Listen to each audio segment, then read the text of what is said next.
محترم جناب السلام علیکم ورحمۃ اللہ وبرکاتہ۔ اس ویڈیو میں ہم بات کرتے ہیں قریش کی مخالفت واقعے کے باقی حصے کی، جو اس طرح ہے۔ چنانچہ حضور صلی اللہ علیہ وسلم پر سب سے پہلے سختیوں کی شروعات ہوئی۔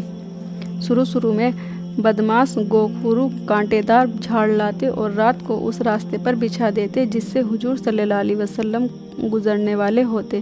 چونکہ آپ کو گوکھرو تکلیف دیتے تھے، کانٹے دار جھاڑ دامن مبارک سے الجھ جاتے، پر آپ صبر کرتے اور گوکھرو اٹھا کر کانٹے سمیت پھینک دیتے اور کبھی کسی سے شکایت نہ کرتے۔ عربوں کا خیال تھا کہ حضور صلی اللہ علیہ وسلم ان روز کی سختیوں سے تنگ آ کر بت پرستی کے خلاف جدوجہد بند کر دیں گے، لیکن حضور صلی اللہ علیہ وسلم کیسے بند کر سکتے تھے؟ خدا کا حکم نازل ہو چکا تھا کہ اعلانیہ تبلیغ کرو۔ آپ برابر تبلیغ کرتے رہے۔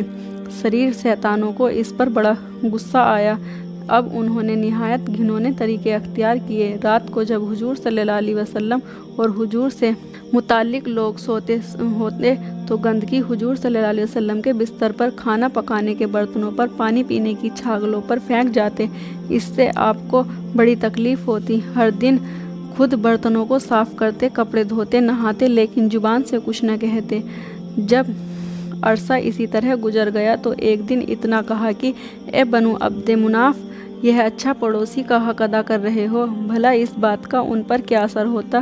وہ برابر گندگی پھینکتے رہے اور حضور صلی اللہ علیہ وسلم کو حیران کرتے رہے۔ اب شریر اور بدماش اور گنڈے کچھ اور زیادہ گستاخ ہو گئے تھے۔ وہ حضور صلی اللہ علیہ وسلم کے سامنے حضور کو برا بھلا کہتے، شاعر، مجنوں، عراف، کاہن وغیرہ وغیرہ کا خطاب دیتے۔ حضور صلی اللہ علیہ وسلم جہاں جاتے، جس مجمع میں کھڑے ہو کر تقریر کرتے، شریر لوگ وہیں پہنچ کر آوازیں کسنا شروع کر دیتے۔ کسی کو حضور صلی اللہ علیہ وسلم کی باتیں نہ سننے دیتے، مگر حضور تھے کہ ان کی کسی بات پر کان نہ دھرتے، برابر ہر ایک مجمع میں واعظ فرماتے رہے۔ ایک دن حضور صلی اللہ علیہ وسلم خانہ کعبہ میں نماز پڑھ رہے تھے۔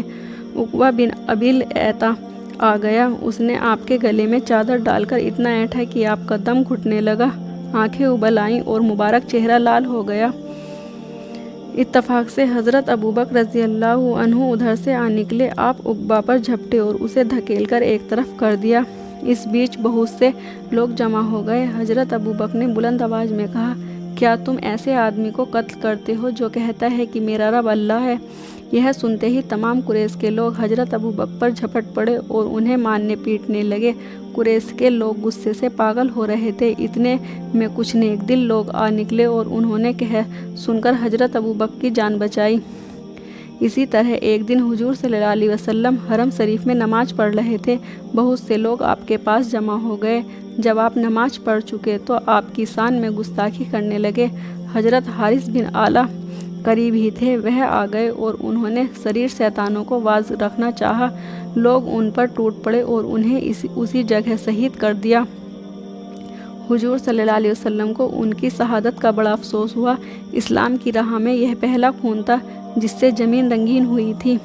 چونکہ حضرت تنہا تھے، کوئی یار و مددگار نہ تھا، تمام مکہ والے اس بات کو خوب جانتے تھے، اس لیے شیطانوں کی گستاخیاں دن بہ دن بڑھتی جاتی تھیں۔ ایک دن آپ بیت اللہ شریف میں نماز پڑھ رہے تھے۔